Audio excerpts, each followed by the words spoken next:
안녕하세요. AWS 강의실입니다. 이번 AWS 데이터베이스 시간에는 지난번에 이어서 아마존 오로라 서벌레스에 대해서 살펴보도록 하겠습니다.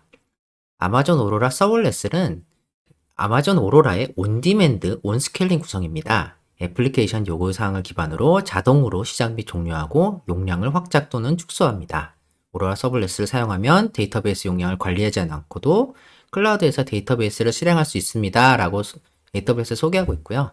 간단히 정리를 하면은 오로라의 서벌레스 버전, 즉 인스턴스를 미리 프로비전하거나 관리할 필요가 없는 버전입니다. 예를 들어서 이제 오로라에서는 이제 T2 마이크로, T2 미디엄 등의 인스턴스 타입을 선택을 했었는데요.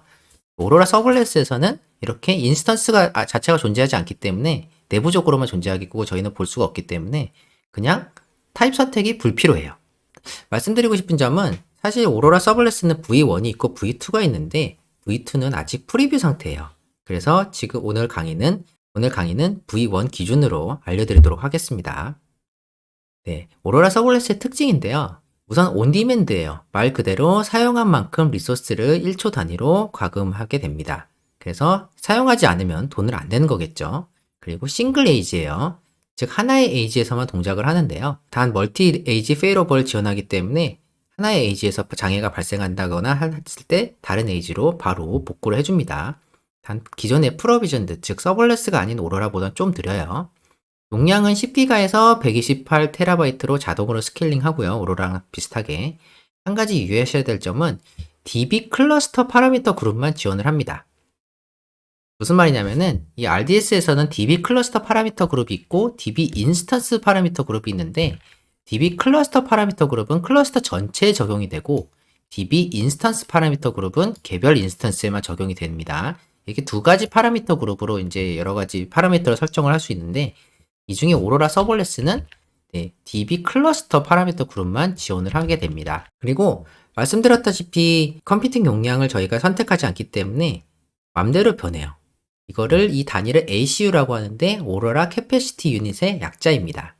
그래서 이 하나의 1ACU는 2GB 램 그리고 그에 상응하는 CPU라든지 네트워크 정도로 이해하시면 될 것 같고요. 저희가 최대 혹은 최소의 ACU를 설정할 수가 있습니다.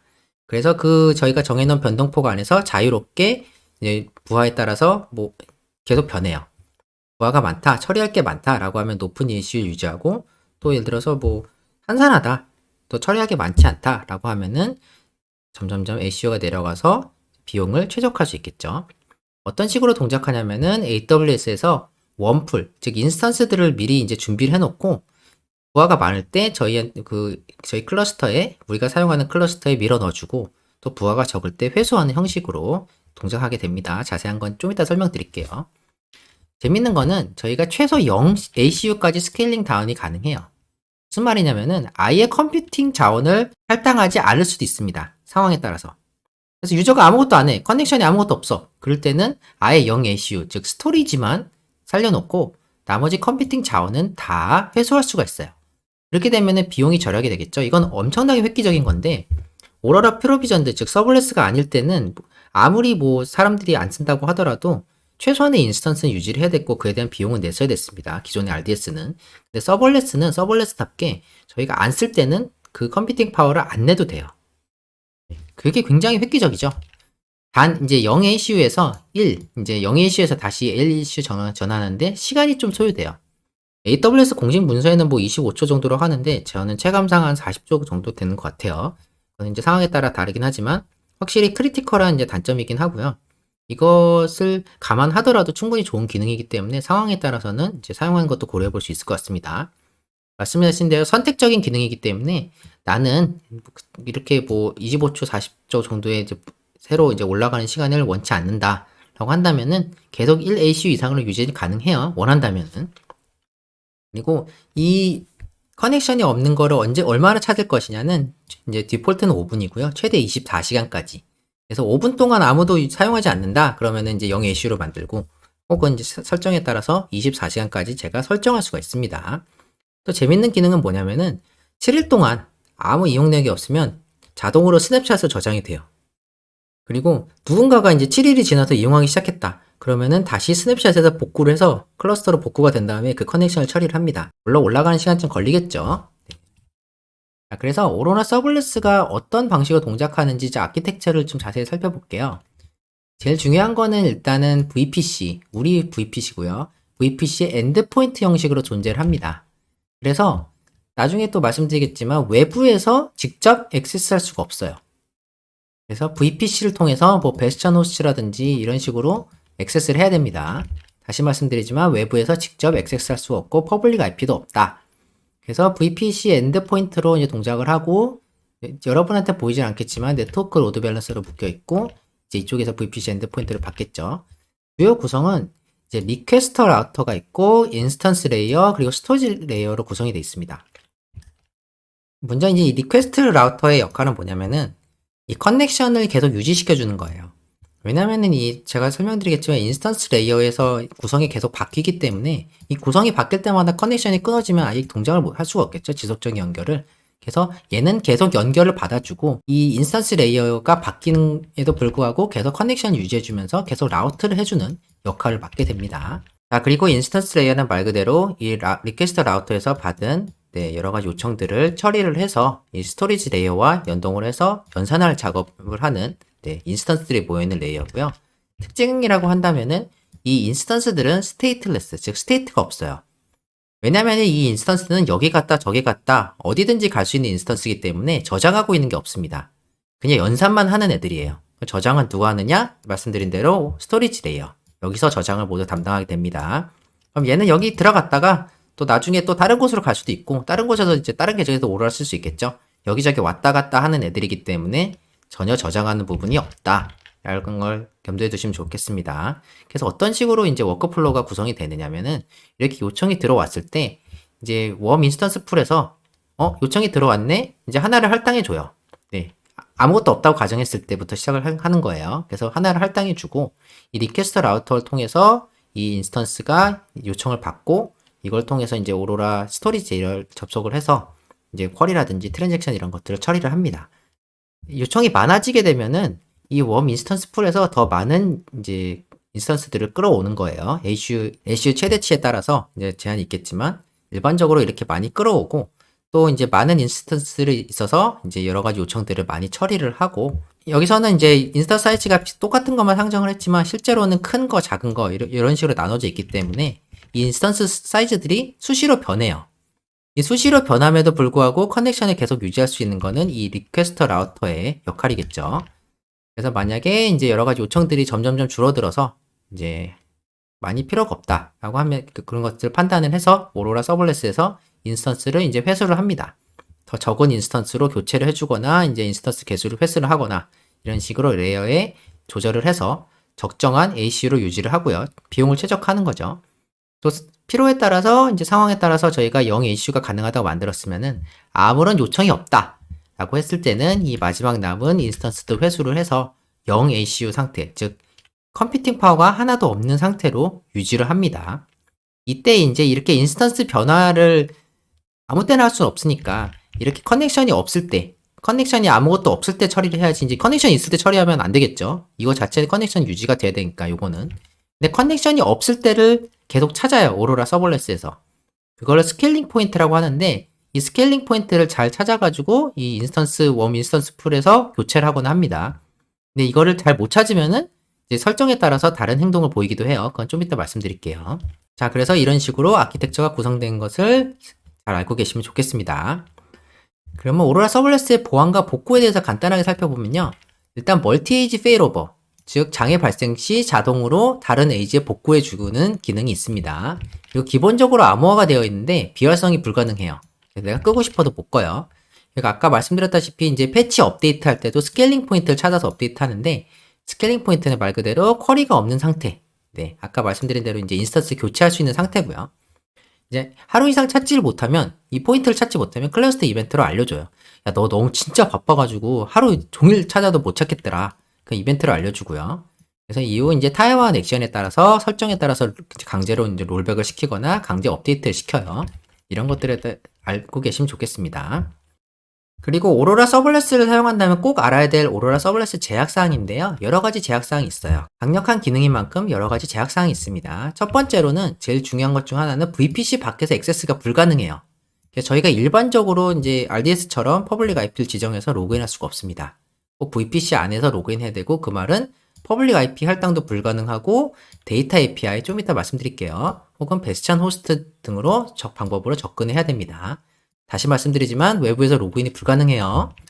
그리고 레플리카 기능이 안 되고요. 클로닝도 안 됩니다. 그리고 오로라에서 소개드렸던 백트랙도 불가능하고 멀티마스터도 안 됩니다. 그리고 포트는 3306으로 고정이 되어 있고요. 포스트그레스 SQL 같은 경우에는 5432로 고정이 되어 있습니다. 바꿀 수가 없어요. 그리고 인터리전 VPC 피어링이 불가능하고 엔진 버전이 특정 버전으로 이제 제가 알기로는 2개 정도로 고정이 되는데, 네. 그래서 많이 엔진 버전 5.6인가 5.7, MySQL 기준으로 5.6인가 5.7 둘 중 하나만 선택할 수 있을 거예요, 아마. 이외에도 몇 가지 제약사항이 있는데 이런 부분에 대해서는 꼭 AWS의 다큐멘테이션을 참조하시고 이 강력한 AWS 오로라 서블레스를 사용하시기 전에 이런 제약사항들을 꼭 확인하신 다음에 사용을 검토해 보시기 바랍니다. 그리고 데이터 API에 대해서 간단히 설명드릴 텐데요. 오로라 서블레스용 데이터 API를 사용하면 오로라 서블레스 클러스터에 대한 웹 서비스 인터페이스로 작업할 수 있습니다. 라고 하는데 이게 뭐냐면은 예를 들어서 이 서블레스 환경에서의 전통적인 RDBMS는 매우 취약한 부분이 하나 있는데 그게 커넥션 유지예요. 왜냐면은 아시다시피 람다는 순식간에 뭐 100개, 200개가 늘어났다 줄어났다 하는 거기 때문에 계속 커넥션이 수립이 되는데 이 커넥션의 제한 숫자가 있어요. 그 DB에는. 그래서 순간적으로 이제 람다에서 커넥션 제한 숫자를 튀어버릴 수가 있습니다. 그 경우에 이제 버틀렉이 발생을 하는 거죠. 그래서 이제 다이나모DB 같이 서블레스에 특화된 서비스 그 DB가 아닌 이상은 전통적인 이제 RDS도 포함해서 그런 문제에 취약할 수밖에 없어요. 그걸 해결하기 위해서 AWS에서 내놓은 게 RDS 프록시 기능이죠. 또 그뿐만 아니라 이제 오로라 같은 서블레스 같은 경우는 데이터 API를 사용할 수가 있는데 이 데이터 API는 이제 여기서 SQL로 이제 SQL로 데이터 가져온 게 아니라 아예 API 형식으로 인터랙션을 하는 거예요. 또 하나의 장점은 이렇게 데이터 API에서 커넥션을 유지를 해서 직접 이제 오로라로 붙는 게 아니기 때문에 커넥션을 매니징할 수 있다는 장점도 있겠죠. 이 데이터 API에 관해서는 좀 나중에 다음 강의라든지 또 나중에 강의에서 또 자세히 살펴보도록 하고 이런 게 있다 정도만 알고 계시면 될 것 같습니다. 자, 그러면 실제로 이제 오로라 서블레스를 한번 만들어 보고 이제 저희 워크벤치에서 접속하는 방법까지 한번 살펴보도록 하겠습니다. 뭐 그렇게 어렵냐 했는데 다시 말씀드리지만 외부에서 직접 접근할 수는 없고 베스찬 호스트를 통해서 접근해야 되기 때문에 조금 복잡해요. 자, 저희가 RDS 콘솔에 들어왔습니다. 여기서 데이터베이스 생성을 누르면은 RDS를 생성할 수 있는데 여기서 먼저 엔진 유형을 오로라 선택을 하고요. 저희는 MySQL 호환 버전을 선택하도록 하겠습니다. 그리고 여기서 용량 이용해서 프로비저닝 됨 그리고 서블리스를 선택할 수 있는데 우선 서블리스를 선택을 할게요. 그럼 버전이 선택할 수 있는 버전이 엄청 줄어들었는데 말씀드린 대로 5.6. 하나, 5.7대 하나 둘 중 하나를 선택할 수 있죠. 네, 서블리스트이기 때문에 많은 버전을 선택할 수는 없습니다. 그래서 저희는 서블리스에서 오로라 5.6을 선택하고 진행하도록 하겠습니다. 데이터베이스 이름은 적당한 걸 적어주시고요. 저는 my aurora serverless 이렇게 적도록 하겠습니다. 적당한 걸 적어주시면 돼요. 그리고 암호를 만들어야 되는데 저희는 간단한 실습이기 때문에 그냥 간단한 암호를 적을게요. 실전이라면 좀 더 복잡한 암호 혹은 이제 시크릿 매니저 등의 도움을 받을 수 있겠죠. 말씀드렸던 데 용량 설정을 1ACU부터 64AUC까지 할 수 있어요. 최소 최대. 그래서 이 용량 안에서 저희가 설정할 리밋 안에서 자동으로 이제 왔다 갔다 하겠죠. 저는 이제 최소 용량을 한 필요 없이 2ACU로 하겠습니다. 참고로 이 ACU는 말씀드렸다시피 2기가의 램 그리고 그에 상응하는 CPU와 네트워크 자원을 뜻합니다. 그리고 추가 조정 구성을 누르시면은 크기 조정에 대해서 스케일링 포인트 아까 말씀드렸죠. 쿼리가 없는 시점을 잡아서 이제 인스턴스를 바꾸거나 하는데 그거를 얼마 동안 찾을 것이냐. 최소 5분, 최대 이제 10분까지 그러니까 디폴트 5분, 최소 1분, 최대 10분까지 찾을 수 있는데 이거를 못 찾았을 때 어떻게 할 것이냐도 정할 수 있어요. 그냥 롤백을 시켜버리던가 아니면은 내가 용량 변경한 거를 현재 있는 커넥션을 다 끊고 강제로 적용시키던가 적당히 선택하면 되고 여기 이제 중요한 기능이 있는데 클러스터가 유효 상태일 때 용량을 0AC로 유지하겠다. 즉 아무도 커넥션이 없으면은 컴퓨팅 자원을 아예 떨어뜨려 버리겠다. 이거를 선택적으로 저희가 적용할 수가 있습니다. 만약에 선택을 해서 적용을 한다면은 이제 얼마만큼 네, 커넥션이 없을 때 유효로 만들 것인가를 저장할 수 있고요. 디폴트 5분이에요. 그래서 그 유효 상태일 때 다시 올라오는 게 시간이 걸리기 때문에 이거는 이제 상황에 따라서 비활성화 시키기도 해요. 저는 일단 선택을 하도록 하겠습니다. 그리고 이제 BPC를 선택하고 이제 여러 가지는 기본값으로 놓고 보안 그룹도 디폴트로 놓겠습니다. 이거 추가 구성을 누르시면은 뭐 데이터베이스 파라미터 그룹이라든지 백업 보존 기간 뭐 여러 가지가 있는데 저희는 삭제 방지 이따가 삭제할 거기 때문에 삭제 방지만 잠깐 체크 해제를 하고 데이터베이스를 생성을 할게요. 자, 그러면은 이제 오로라 서벌레스를 프로비전 하고 있는데 이제 이 생성에 시간이 좀 걸리기 때문에 잠깐 영상을 멈추고 생성이 완료되면은 다시 진행하도록 하겠습니다. 자, 이제 오로라 서벌레스가 사용 가능 상태로 바뀌었고요. 한번 들어가서 살펴볼게요. 일단은 여러 가지 이제 모니터링이라든지 CPU 사용량, 연결 이런 것들을 볼 수 있고 로그 이벤트, 구성, 복업 이런 걸 볼 수 있는데 저희가 최대 최소를 1에서 2까지 말씀드렸고 설정해놨고 자동 크기 조정 시간이라든지 비활성화 시간을 5분으로 해놨습니다. 자, 그러면은 이제 저희가 이거를 어떻게 들어가는지에 대해서 좀 살펴볼게요. 일단은 말씀드렸다시피 이제 기본적으로 엔드포인트로 저희가 접속을 하려고 하면은 이제 워크벤치를 띄워서 워크벤치를 띄워서 저희가 기본적으로 접속을 한번 해보려고 하면은 안 될 거예요. 왜냐면은 제가 이제 워크벤치에다가 이 커넥션 네임을 오로라 그리고 호스트 네임 이렇게 적고 유저 네임, 어드민, 패스워드는 아까 말했던 패스워드 이렇게 해서 접속을 테스트 커넥션을 해봐도 테스트 커넥션이 계속 돌고 있죠. 네. 이게 커넥션이 좀 있으면은 실패했다고 뜰 겁니다. 왜냐면은 외부에서 접속할 수 있는 경로가 없기 때문이에요. 일반적인 방법으로는 외부에서 접속할 수가 없습니다. 그래서 응답 없이 뜨죠. 타임아웃이 뜨겠죠. 그래서 이 시간이 아깝기 때문에 그래서 어떻게 저희가 접속을 할 거냐면은 EC2 인스턴스를 하나 만든 다음에 그거를 베스천 호스트 삼아서 접속을 할 거예요. 그렇기 때문에 먼저 EC2 인스턴스를 하나 생성하도록 하겠습니다. 적당한 거 생성을 하고요. 네, 그리고 타임아웃이 났죠. 아까 그거죠. 그리고 적당한 역할은 크게 필요 없고 스토리지도 그냥 그대로 가고 이름은 네임 오로라 서벌레스 베스천 이렇게 만들도록 하겠습니다. 보안 그룹은 아까 말한 대로 디폴트 그룹 안에 있어야 되고요. 네, 디폴트 그리고 시작하기 해서 키페어를 만들어야 됩니다. 자, 키페어를 새로 만들게요. 키페어 생성 오로라 서벌레스 키페어 다운로드 이렇게 만들고요. 인스턴스를 시작하도록 하겠습니다. 저희가 보는 동안에 그 서큐리티 그룹, 즉 보안 그룹에 대해서 그 외부, 이 EC2 자체는 외부에서 들어올 수 있어야 되기 때문에 제가 보안 그룹 인바운드 규칙을 잘 보시고 만약에 그게 안 돼 있다면은 그걸 해놓을게요.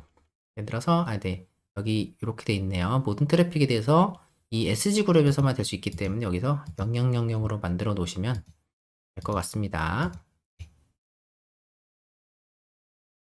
이거 삭제를 하고 규칙을 추가해서 애니웨어 규칙 저장 모든 TCP 이렇게 규칙을 저장을 하면 이제 바깥에서도 접속을 할 수 있겠죠. 자, 이제 실행 중이고요. 인스턴스가 실행 중이고 저희가 이제 아까 그 테스트 화면에서 오로라 이제 워크벤치에서 SSL 이 파라미터 그룹이 있고 이제 SSL 탭이 있고 이 어드밴스 탭이 있고 이렇게 했는데 요거를 보셔도 되고 요 위에서 이제 스탠다드 TCP 오버 SSH를 눌러요. 그러면은 이제 SSH 호스트 네임을 적으면 됩니다. 자, 그러면은 요 호스트 네임은 여기서 퍼블릭 주소 요거를 입력하시고요. 유저네임은 EC2 유저. 키 파일은 방금 전에 다운로드 받으셨던 거 있잖아요. 요 키 파일 요 경로에 넣어주시면 돼요. 그래서 키 파일을 찾을 때 이제 D에 는 렉처. 네, 여기다가 저장해놨기 때문에. 자, 그럼 여기다가 이제 MySQL 호스트 네임. 이거는 이제 저희 RDBMS에서 그 저희가 콘솔을 만들었던 그 방금 전에 생성했던 오로라 서블레스에 주소를 넣어주시면 됩니다. 새 탭을 띄우느라 좀 시간이 걸리는데요. 네. 데이터베이스를 보시면은 여기 요 엔드포인트를 넣으시면 되고요. 포트는 3306, 이거는 어드민.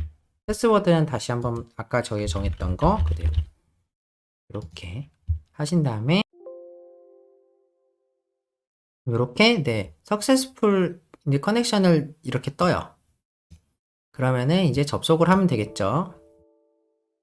그래서 네, 이름이 겹친다고 하네요. 제가 접속을 하면은 이렇게 워크벤치에서 접속을 할 수 있게 됩니다. 일단 스키마 자체는 아무것도 없기 때문에 네, 크레이트 스키마를 누르고요. EDB 1 한 다음에 뭐 첫셋은 그대로 두고 뭐 이렇게 스키마를 만들고 여기다가 이제 테이블을 생성을 해야겠죠. 네. 그래서 테이블에다가 크레이트 테이블, 테이블도 뭐 테이블 이런 식으로 네, 만들어서 뭐 키는 아무거나 인덱스 적당한 거 많이 만들게요. 어차피 테스트이기 때문에 이렇게 해서 apply 이런 식으로 구성을 하시면 될 것 같습니다. 그러면은 이제 여기 테이블에다가 저희가 이제 인터랙션을 하고 있기 때문에 5분 안에 만들어서 아직 다운 안 됐어요. 이대로 저희가 5분이 지났을 때 어떻게 변하는지 한번 살펴볼게요. 5분 동안 아무 행동도 하지 않고 아예 커넥션을 끊어버리고 이제 아무것도 안 했을 때 어떻게 이제 바뀌는지 한번 보여드리도록 하겠습니다. 지금부터 5분을 기다릴 수는 없으니까 제가 5분이 지난 타이밍에 다시 말씀드릴게요. 자, 한 2, 3분 정도가 지났는데 그 용량 유닛이 1로 줄었어요. 네, 이제 좀 있으면은 다시 이제 0으로 줄겠죠. 좀 더 기다리도록 하겠습니다. 생각보다 시간이 조금 더 흘렀는데요. 한 체감상 한 5분보다 좀 더 걸린 것 같아요. 커넥션이 드레인 된 시간이 걸렸는지 모르겠지만 어쨌든 좀 시간이 지난 뒤에 확인해 보니까 용량이 0으로 변했습니다. 자, 그래서 용량 현재 상태가 0이에요. 이 상태에서 제가 이거를 커넥션을 했을 때 다시 1로 올라가는 걸 한번 보여드리도록 하겠습니다. 우선 지금 현재 상태로는 용량 유닛이 0이기 때문에 이 상태에서는 저희가 이제 컴퓨팅 CPU 유닛 이 상태에서는 컴퓨팅 용량 즉 ACU로 대표되는 용량 유닛이 0이기 때문에 컴퓨팅 용량에 대한 요금 받지 않고 스토리지 레이어에 저장되어 있는 저장 요금만 받게 됩니다. 그러면은 제가 커넥션을 네, 만들어서 한번 테스트 커넥션을 한번 해볼게요. 테스트 커넥션을 이루게 되면은 시간이 좀 걸리죠. 왜냐하면은 이 인스턴스가 0ACU에서 1ACU로 올라갈 때까지 대충 시간이 좀 걸려요. 약 뭐 AWS 문서에서는 25초라고 하고 저는 체감상 한 40초 정도 되는 것 같은데 한번 좀 기다리다 보면은 테스트 커넥션이 아마 될 겁니다. 자, 되는 동안에 보면은 네, 1로 올라갔죠, 지금. 보시면 1로 올라갔습니다. 그리고 테스트 커넥션도 정상적으로 수립이 되죠. 네. 그래서 커넥션 자체도 연결이기 때문에 커넥션 자체도 이제 하나의 지표라서 이 지표가 올라가는 순간에 1 용량 유닛으로 바뀌었습니다. 네. 약간 시간이 걸린 거 보실 수도 있었겠죠. 실전이라면은 뭐 유저가 체감하기에는 이거 왜 안 되지? 다시 해볼까? 정도로 할 수 있겠지만 그건 또 상황에 따라 다르기 때문에 이런 부분에 대해서 꼭 염두에 두시고 오로라 서벌레스를 사용하시면 좋겠습니다. 그러면은 다음에는 데이터 API에 대해서 좀 더 자세히 살펴보기로 하고 오늘 강의의 실습은 여기까지로 마치도록 하겠습니다. 감사합니다.